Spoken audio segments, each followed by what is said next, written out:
খেলাটা সিলেটে, ভেন্যুটা সিলেট, বাট বরিশালের দর্শক কিন্তু আমরা দেখতে It is সব জায়গায় I always tell that we feel everywhere is home ground, especially Dhaka, Chittagong and Sylhet. You see a lot of crowd is there, all are fan of Borishal. এটা যদি বরিশালে খেলাটা হতো তাহলে আপনি ক্রেজি দেখতেন না, you cannot even walk in the street in Barishal. So আমি বিসিবির কাছে আমার রিকোয়েস্ট থাকবে যেন নেক্সট ইয়ারের খেলা যেন অ্যাটলিস্ট বরিশালের 2-3টা খেলাও যেন দেওয়া হয়। এটা আমি বরিশালবাসীর পক্ষ থেকে তাদের কাছে রিকোয়েস্ট করছি।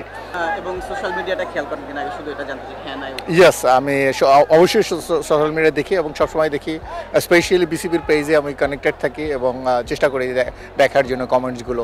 অনেক কমেন্টস আসছে, এগুলোকে আসলে বিসিবির উচিত অ্যাড্রেস করা।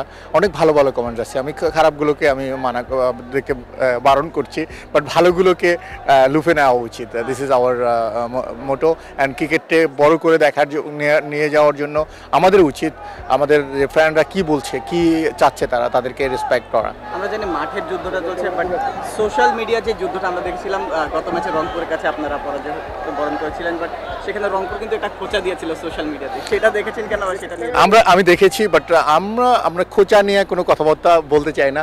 খেলা গেম ইজ গেম, দ্যাট আসলে ওটা ছিল মানে অত্যন্ত কুয়াশা ঘন একটা খেলা ছিল। সেখানে যেই টস জিততো, আমরা জিততাম ম্যাচটা। টস হেরে গেলে ওই ম্যাচ অটোমেটিক তাদের হাত থেকে ফসকে যায়। সো আমরা হয়তো আরেকটু বেটার ব্যাটিং করতে পারতাম, বাট হয়ে ওঠেনি। ভেন্যুটা যেখানে হোক, বরিশালের দর্শক সমর্থন হয়ে সেটা সোশ্যাল মিডিয়া হোক বা মাঠে, আমরা একটু আপনার মুখ থেকে মনু ডাইলে লবণ দিছো, এটা একটু না মনে হয় খেলাটা দেখো, ডাইলে লবণ দেওয়ার দরকার নেই, খেলাটা দেখো এবং উপভোগ করো এবং সাপোর্ট বরিশাল। সবাইকে আমাদের ফ্যান পেজ যেটা রয়েছে, ফ্যান পেজ সবাইকে বলতেছি সোশ্যাল মিডিয়ায় সাপোর্ট করুন প্লিজ। আমাদের পেজটা দেখুন and follow us. Thank you very much, thank you all of us.